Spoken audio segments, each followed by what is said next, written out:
So this right here is the origin of this.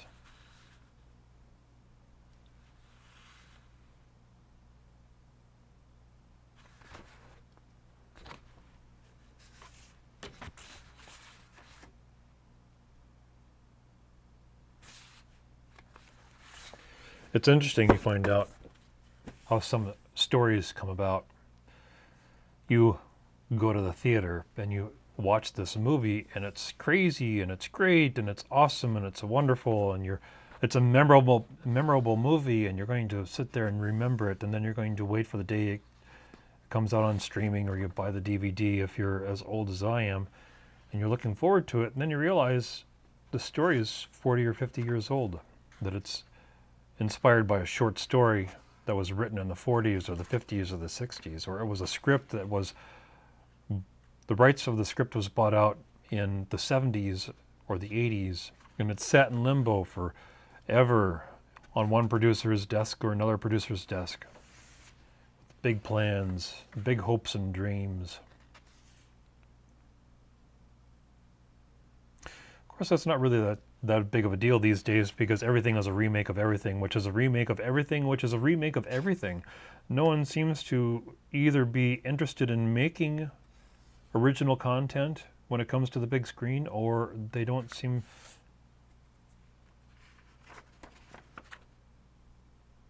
Well, it seems nowadays that people are getting the idea that maybe going to the theater and spending a ridiculous amount of money to go watch another remake of another remake of another remake, which is not even worth the time it was to film it.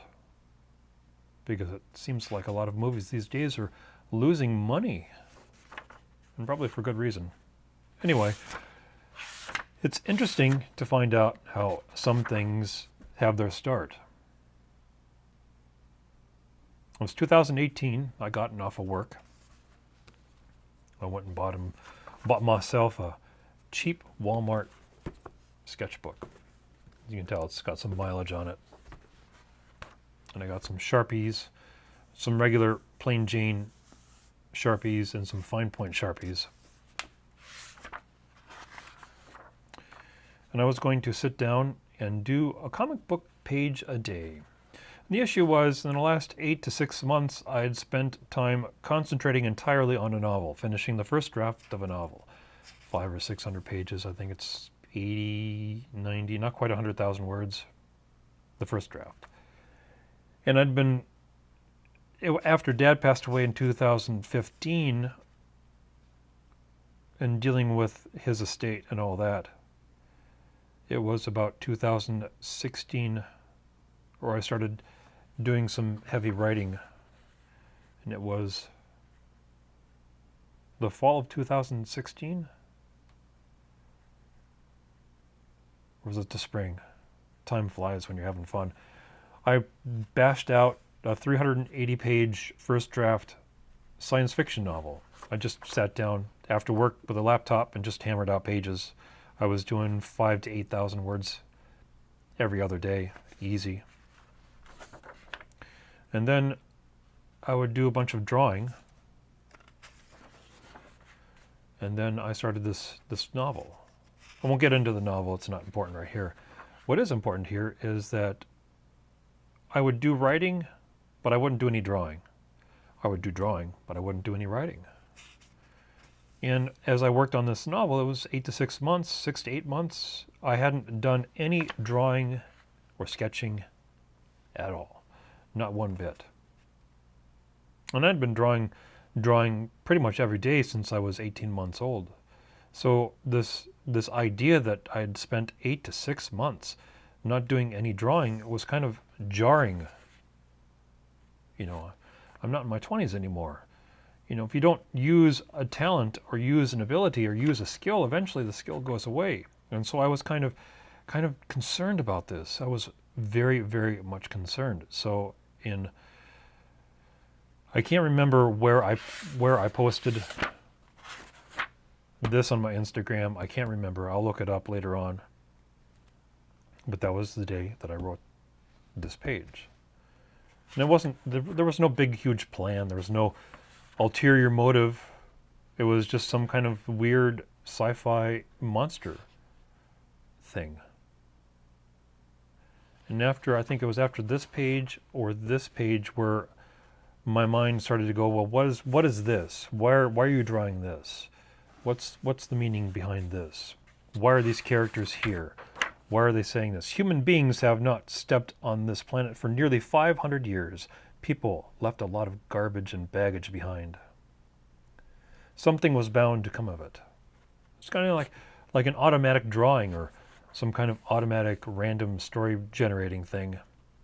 And so the questions mounted and the story evolved. This character evolved. These characters evolved. Using different pen points, different pens, experimenting. And as you can tell from, let's see, from this page here, from this page, the first page, to this page, a lot of growth had been happening.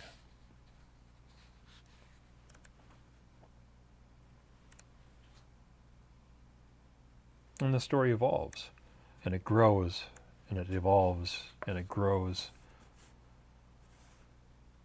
Kind of feeling your way through a corridor.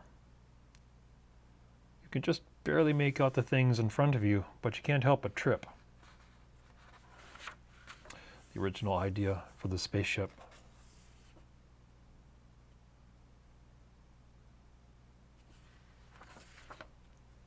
One of the things about the story in this regard is that the consequences.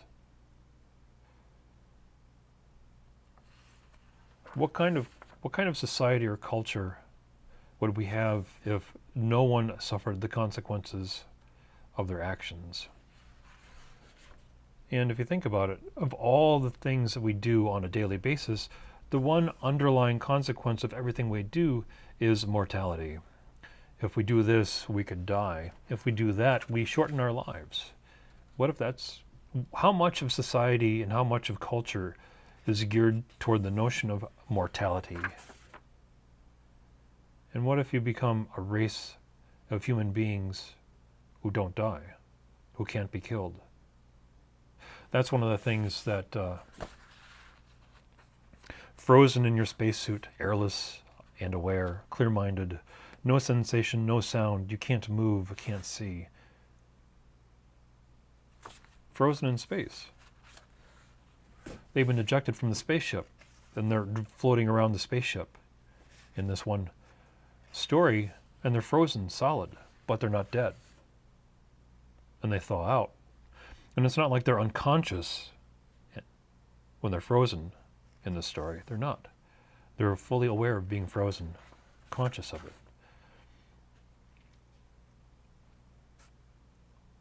And that's something in regard to this story, the notion of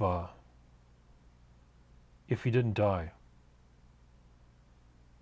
what would you fear?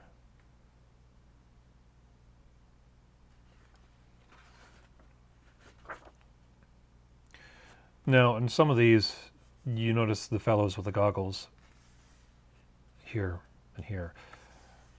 It's not like a comic book where you regenerate, so if this guy gets his arm lopped off, it grows back. He's not like a lizard.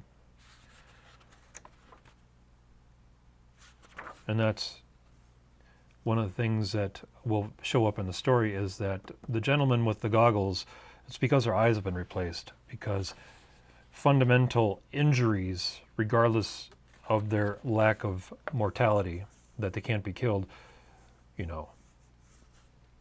you get ejected into space and you get frozen, sometimes there's permanent damage. And the gentleman with the goggles, it's because their eyes have been destroyed from being continually frozen and thawed and frozen and thawed. It's like having a bag of frozen vegetables. You get them at the store, you leave them on the counter for 2 nights, then you put them in the freezer, and you take them out and you forget about them, and they thaw out, and you put them back in the freezer, and before you know it, they're not vegetables anymore. They're kind of frozen lumps of crap. crap.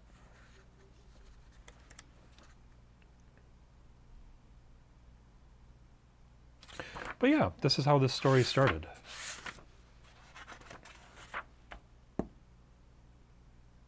And it's gradually evolved.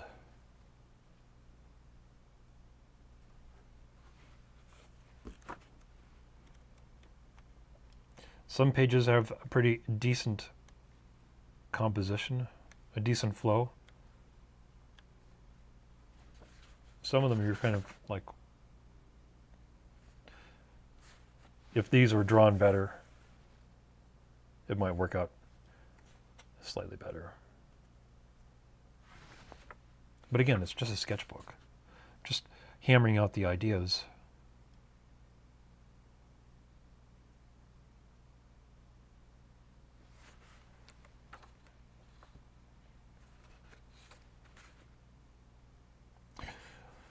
Relationship between man and machine.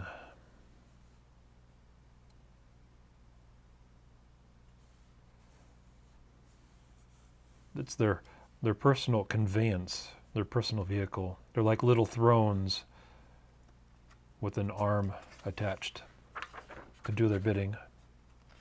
The monster as it's being attacked. Because that's one of the things too, if you don't suffer the consequences of your actions, you don't suffer the fear of death. You can have the hubristic idea that you're invincible and that any other creature, any kind of force in the universe, you're untouched by it.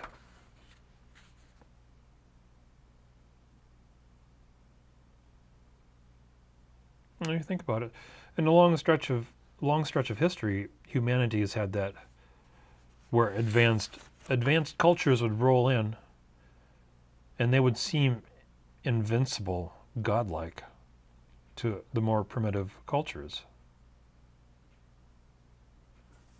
It's a monster here. This one has evolved quite a bit. But, you know, I'm not going to get into the minutiae of this sketchbook so much right now. I'll get more into the details of this using the zebra ballpoint pen here. Get more into the details here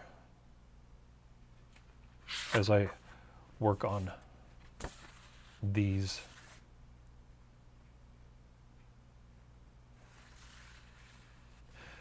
My first impulse when I was young was to draw comic books.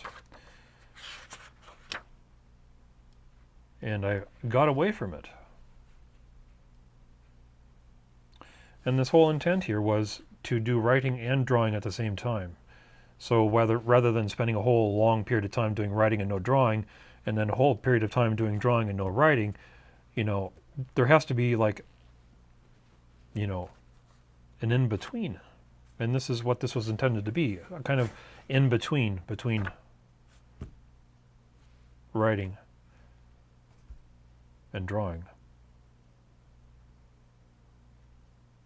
So, anyway.